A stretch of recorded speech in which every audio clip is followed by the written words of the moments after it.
శుక్లాంబరధరం విష్ణుం శశివర్ణం చతుర్భుజం ప్రసన్నవదనం ధ్యాయేత్ సర్వవిఘ్నోపశాంతయే. మనస్వరూప నిరూపణం. దత్తాత్రేయుడు భార్గవునికి ఇలా చెబుతున్నాడు. అష్టావక్ర జనకుల సంవాదం వల్ల చైతన్యం దృశ్యరహితంగా శుద్ధంగా ఎలా ఉంటుందో నిరూపించబడింది. అది అనేక విధాలుగా స్ఫురిస్తూనే ఉన్నా మనుషులు దాని యొక్క పరిజ్ఞానం లేకపోవడం వల్ల దాన్ని గుర్తించలేకున్నారు. అంతర్ముఖమైన సూక్ష్మమైన దృష్టితో తప్ప మరొక విధంగా అది గోచరించదు. ఇన్ని మాటలెందుకు, సాధనములు చెబుతాను విను.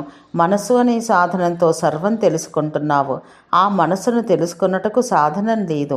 కావున అది ఇతర వస్తువుల వలె వేద్యం అకటలేదు. ఇది ఇల్లు, ఇది పుస్తకం అని చూపించి చెప్పినట్టు ఇది నా మనసు అని చూపడానికి లేదు. కాబట్టి మనసు ఉన్నదనుట నిశ్చితం. ప్రతిబింబాలు లేని అద్దం వలె మనసు కూడా దృశ్యరహితంగా ఉంటుంది. అటువంటి శుద్ధమైన మనసును విత్తి అంటారు. వస్తువులను ప్రతిబింబ చేసుకొనుటయే అద్దాన్ని స్వరూపమైనట్టు మనస్సును కూడా వస్తువులను తెలుసుకొనుటయే స్వరూపం. అంటే జ్ఞానమే దాని స్వరూపం. ఆ మనసు నీదే కాబట్టి అది నీకు ఎప్పుడూ తెలిసే ఉంది. ఇది నా పుస్తకం అని చెప్పినప్పుడు పుస్తకాన్ని తెలుసుకొనుటకు మనసు సాధనమైనట్లే ఇది నా మనసు అనేటప్పుడు దాన్ని తెలుసుకొనుటకు మరొక సాధనం ఉండనక్కర్లేదా అని తలచకు. మనసును తెలుసుకొనడానికి మరొక సాధనం కావలసి వస్తే ఆ సాధనాన్ని గుర్తించుటకు ఇంకొక సాధనం కావలసి వస్తుంది. అప్పుడు దానికి అంతం ఉండదు. అందువల్ల అన్నింటినీ ప్రకాశింపచేస్తున్న మనస్సు తనకు తానుగా ప్రకాశిస్తుందని చెప్పాలి. శుద్ధమైన స్వప్రకాశమైన మనస్సే నీవు. ఏ వస్తువును చూస్తున్నప్పుడైనా నీకు నీవు భాషించకుండా ఉన్నావా? నేను చెట్టును చూస్తున్నాను అని ముందుగా నీవే భాషిస్తున్నావు, తర్వాతనే చెట్టు భాషిస్తోంది. ఆ చెట్టు వలె నాకు నేను భాషించలేదు అని నీవు చెప్పుదివేని నీవు లేవన్నమాట. అప్పుడు నా స్వరూపాన్ని నేను ఎలా సాధిస్తాను అని నీ ప్రశ్న ఎలా సంభవమగును? ఆకాశ పుష్పం వలె నీవే లేనివాడవైతే ఇక నీకు నీవు ఎలా హితం కోరుతావు? అయ్యా, నన్ను గురించి నాకు సామాన్యంగా తెలియను, విశేషంగా తెలియదు అని నువ్వు చెబితే వినుము. నిజమే, లోకంలో ఒక వస్తువు సామాన్యంగా తెలిసినప్పుడు దాని విశేషాలను తెలుసుకొనుటకై ప్రశ్నించడం సహజమే. ఇది చెట్టు అని సామాన్యంగా తెలిసిన తర్వాత ఆ చెట్టు యొక్క జాతి, లక్షణాలు మొదలైన విశేషాలు తెలుసుకుంటారు. కానీ నీ స్వరూపమైన ఆత్మకు, చెట్లకు, జంతువులకు వలె సామాన్య రూపం, విశేషాంశం అనేవి లేవు. దేహేంద్రియాది విశేషాలేవి దానికి సంబంధించవు. దానికి ఏ విశేషాలు లేవు. అది అంతటా నిర్విశేషంగా, అఖండంగా, పూర్ణంగా వ్యాపించి ఉంది. కాబట్టి అది నీకు సామాన్యంగా, నిర్విశేషంగా తెలిస్తే పూర్తిగా తెలిసినట్లే. అహో, నీ స్వరూపాన్ని నీవు తెలుసుకొని కూడా భ్రాంతి చెందుతున్నావే. నేను అని నీవు చెప్పినప్పుడు నీకు ఈ శరీరం, ఇంద్రియములే తోచడం నిజమే. కానీ నీ సంకల్పాన్ని అనుసరించే అవి నీ స్వరూపంగా తోస్తున్నాయి. శరీరానికి బాధ కలిగినప్పుడు అది బాగుండాలని నీవు భావిస్తున్నప్పుడు ఆ శరీరమే నీవైనట్లు భావిస్తున్నావు. అలాగే ఈ ఇల్లు నాది అని తలుస్తున్నప్పుడు దానికి భంగం కలిగితే శరీరాన్ని గురించి బాధపడినట్లే ఇంటిని గురించి కూడా అది నీవే అయినట్లు భావిస్తున్నావు. నా ఇల్లు, నా భూమి అని ఏ వస్తువుని గురించి భావిస్తూ ఉంటావో ఆయా వస్తువుల యందు నీవు వ్యాపించే ఉన్నావు. నీవు సర్వమయుడవు. అందువల్ల నీవు ఇల్లు మాత్రమే కాదు, భూమి మాత్రమే కాదు, అలాగే నీవు దేహం మాత్రమే కాదు. కాబట్టి ఏదేది నీకు కనిపిస్తుందో అది ఏది నీ స్వరూపం కాదు. నీవు దృక్కువు. నీకు కనిపించేదంతా దృశ్యం. దృక్కు ఎప్పుడూ దృశ్యం కాదు. చెట్లు, జంతువులు మొదలగుగా దృశ్యములు ఎన్ని మారుతున్నా దృక్కు మారదు. ప్రతిబింబాలు ఎన్ని మారినా అద్దం మారదు. ప్రతిబింబాలు అద్దం కానంటే దృశ్యం దృక్కు కాదు. దేహం, దేశం, కాలం మొదలుగా ఎన్ని భిన్న విషయాలు దృక్కు రూపమైన చైతన్యంలో ప్రతిబింబిస్తున్నా, అవి ఎంత చిత్ర విచిత్రాలుగా భాషిస్తున్నా ఆ విశేషాలు రవ్వంత కూడా దృక్కుకు సంబంధించవు. కావున సంకల్పాన్ని వర్ణించి సకల దృశ్యాలకు అతీతమై శుద్ధ చైతన్య రూపంగా భాషిస్తున్న దృక్కును నీ స్వరూపంగా చూడు. అలా ఒక్కసారి నీ స్వరూపాన్ని నీవు గుర్తించిన తర్వాత దాని యొక్క లక్షణానికి భిన్నంగా దాని యందు ప్రతిబింబ మాత్రములుగా తోస్తున్న దేహం మొదలైనవి నీ స్వరూపం కాదని తెలుస్తుంది. అలా తెలియడం వలన సర్వ సంసారానికి కారణమైన అజ్ఞానం తొలగిపోతుంది.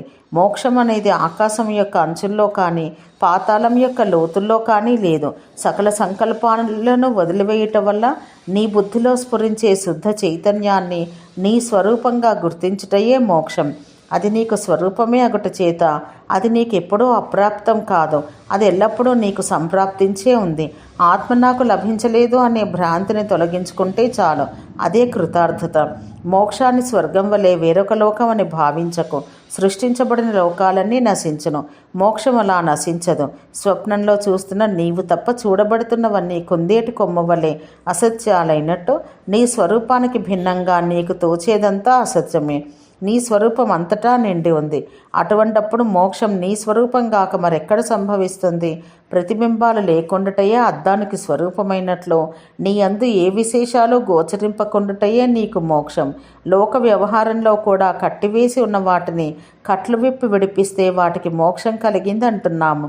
వాటికి అప్పుడు బంధం తొలగుతున్నదే కానీ మోక్షం అనేది కొత్తగా ఏదీ కలుగుటలేదు. కావున మోక్షం వేరొక సత్యమైన వస్తువు కాదు.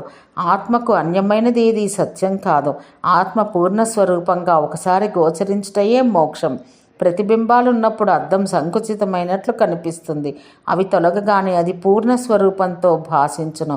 అలాగే ఆత్మయందు దృశ్యాలు భాషిస్తున్నప్పుడు అది అపూర్ణంగా తోస్తుంది. దృశ్యాలు తొలగగానే ఆత్మ పూర్ణ స్వరూపంతో గోచరిస్తుంది.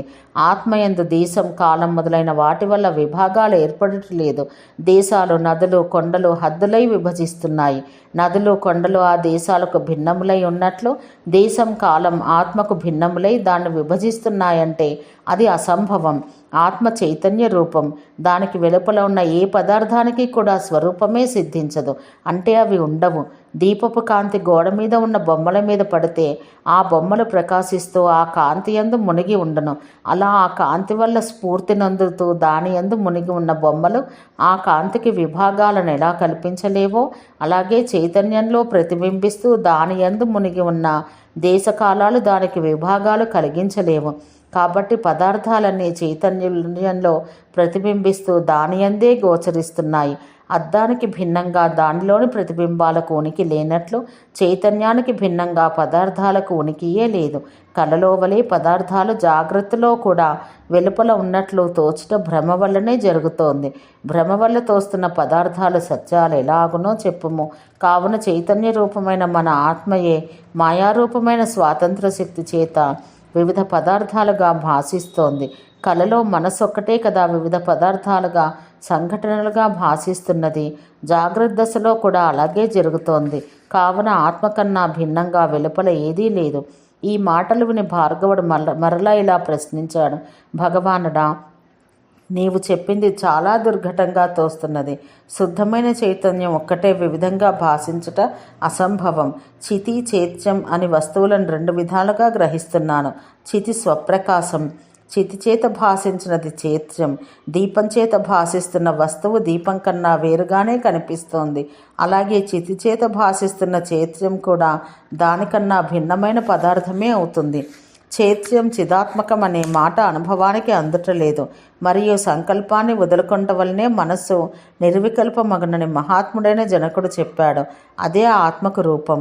అది సంసార నాశమును గావించి నిర్వికల్ప జ్ఞానం అని ఆయన చెప్పాడు. మరియు జ్ఞానం పొందుట యందు ఆత్మకు మనసు సాధనమని చెప్పబడింది. మనసు సాధనంగా లేకపోతే ఆత్మ దేన్ని గ్రహించలేక జడమే అగుతుంది. అప్పుడు జడమైన ఆత్మ కన్నా మనసే గొప్పదవుతుంది. ఆత్మకు బంధం కానీ మోక్షం కానీ మనసు చేతనే కలుగుతున్నది అనుట స్పష్టం. మనసు సవికల్పమైతే బంధం, నిర్వికల్పమైతే మోక్షం కలుగుతోంది. అలాంటప్పుడు సాధనమైన మనసే ఆత్మ ఎలా అవుతుంది? ఖడ్గం దాన్ని ధరించినవాడు రెండు భిన్న పదార్థాలైనట్లు మనసు నిర్వికల్పమైన ఆత్మ కన్నా భిన్నమే అగును. అప్పుడు ద్వైతం తప్పదు. మరియు లోకంలో ఎవరికైనా భ్రాంతి కలిగినప్పుడు దేని గురించి వాడు భ్రాంతి చెందుతున్నాడో ఆ విషయం అసత్యమే అగును. కానీ వానికి భ్రాంతి కలుగటం మాత్రం సత్యమే. వ్యక్తి వాని భ్రాంతి రెండూ సత్యాలగుచుండుటచే అద్వైతం ఎలా సిద్ధించును? ఎండమావులలో నీరు కనిపించినప్పుడు ఆ నీరు అసత్యమే. దానివల్ల దప్పిక తీరదు. ఆ నీరు చాలాసేపు కూడా నిలవదు. పనికి ఉపయోగపడుట, చిరకాలం ఉండుట అనేవి అసత్య వస్తువులో సంభవించదు. మరి జగత్తులోని వస్తువులు చిరకాలం నిలుస్తూ ఎన్నో పనులకు ఉపయోగపడుతున్నాయి. కావున జగత్తులోని వస్తువులను అసత్యాలను ఎలా చెప్పవచ్చు? జగత్తు సత్యమైతే ద్వైతమే సిద్ధించును, అద్వైతం సిద్ధించదు. మరియు దృశ్యమైన జగత్తు వల్ల కలుగుతున్నదంతా భ్రాంతి జ్ఞానం అని మీరు చెబుతున్నారు. అలా అయితే భ్రాంతిరహితమైన జ్ఞానమే ఉండదు. అటువంటప్పుడు ఇది భ్రాంతి, ఇది సత్యం అనే భేదం ఎలా కలుగునో, భ్రాంతి అయినా అందరికీ సమానంగా ఎలా కలుగుతున్నది? ఈ సందేహం నా మనసును వీడకున్నది, దయతో వివరించండి. దత్తాత్రేయుడు సంతోషించి ఇలా చెప్పడం మొదలుపెట్టాడు. భార్గవ, చక్కగా అడిగావు. ఆ విషయం చాలా వరకు ఇంతకు ముందే చెప్పాను. అయినా మనసుకు సంతృష్టి కలిగే వరకు మరల విషయాన్ని శోధించవలసిందే. ఒక్కొక్కరికి ఒక్కొక్క విధమైన బుద్ధి ఉంటుంది. అందువల్ల ఆలోచించే విధానం కూడా ప్రతివానికి భిన్నంగానే ఉంటుంది. అటువంటప్పుడు శిష్యుడు తన మనసులోని సందేహాన్ని అడగకపోతే గురువైనా ఎలా చెప్పగలడు? గురువుని అడగకుండా ఎవడైనా సందేహాన్ని ఎలా తీర్చుకొనగలడు? ప్రశ్నించువాని యొక్క విద్య దృఢమగును. సత్య నిరూపణకు ప్రశ్నయే బీజం. కావున గురువును ప్రశ్నించి తెలుసుకున్న వానికే విద్య లభించను. చితి ఒక్కటే అనేకంగా ఎలాగునని అడుగుతున్నావు. స్వప్నంలో, ఊహాలోకంలో ఒక్క మనసు తప్ప మరేదీ ఉండదు. ఒక్క మనసే అప్పుడు చూచువాడుగా, చూచుటగా, దృశ్యంగా భాషిస్తోంది కదా. ఇలాగే జాగ్రత్త దశలో కూడా శుద్ధమైన చైతన్యం ఒక్కటే చితిగా, చైత్యంగా వివిధ రూపాల్లో భాషిస్తోంది. కావున స్వప్నంలో ద్వైతం లేనట్టే జాగ్రత్త దశలో కూడా ద్వైతం లేదు. దీపపు వెలుగులో వస్తువు కనిపిస్తుంది కాబట్టి ఆ వెలుగు కన్నా వస్తువు భిన్నంగా ఉందని చెబుతున్నావు. కానీ వస్తువు గోచరించడానికి వెలుగుండాలనే నియమం లేదు. వెలుగును చూడలేకున్నా అంధుడు స్పర్శ చేత వస్తువును గ్రహిస్తున్నాడు. ప్రతి వ్యక్తి వస్తువును స్మరించినప్పుడు దాని రూపాన్ని మనసులో చూస్తూనే ఉన్నాడు. మనసు చైతన్యంతో కూడి ఉండక పనిచేయక ఉన్నప్పుడు ఎప్పుడు ఏ వస్తువును చూడట్లేదు. కావున వస్తువులన్నీ చైతన్యం అనే అద్దంలో ప్రతిబింబట చేతనే మనకు గోచరిస్తున్నాయి. అద్దం కన్నా భిన్నంగా ప్రతిబింబం ఎలా ఉండదో అలాగే చైతన్యం కన్నా భిన్నంగా జగత్తులోని వస్తువులు లేవు. కావున చితికి అన్యంగా రెండవ వస్తువు లేదు. కాబట్టే మనసు కూడా చితికి అన్యంగా లేదు. స్వప్నంలో మనసుకు భిన్నంగా ఆ స్వప్న ప్రపంచం ఎలా లేదో అలాగే జాగ్రత్త దశలో కూడా మనసుకు భిన్నంగా ప్రపంచం లేదు. స్వప్నంలో చెట్టును ఖండించడానికి గొడ్డలి సాధనమవుతుంది. కానీ ఆ చెట్టు, దాన్ని ఖండించడం, దానికి సాధనమైన గొడ్డలి మొదలుగా అంతా అసత్యమే కదా. అలాగే దృశ్యాలు ఎలా అసత్యంలో అలాగే వాటిని గ్రహించుటకు సాధనమైన మనసు కూడా అసత్యమే. స్వప్నంలో జరిగే సంఘటనలన్నీ అసత్యాలే. దానికి కారణమైన మనసు కూడా అసత్యమే. అలాగే జాగ్రత్త దశలో కూడా దృశ్యాలు, సంఘటనలు మిథ్య. వాటిని గ్రహిస్తున్న మనసు కూడా మిథ్యయే. కేవలమైన చిదాత్మ స్వచ్ఛమైన తన స్వాతంత్ర్యం చేత మనసు మొదలగు వాటిని కల్పించి దృశ్యం, చూచువాడు మొదలైన భేదాలతో వ్యవహరిస్తున్నది. అది ఒక్కొక్కప్పుడు కేవలం నిర్వికల్పంగా ఉంటుంది. ఓం శాంతి శాంతి శాంతి.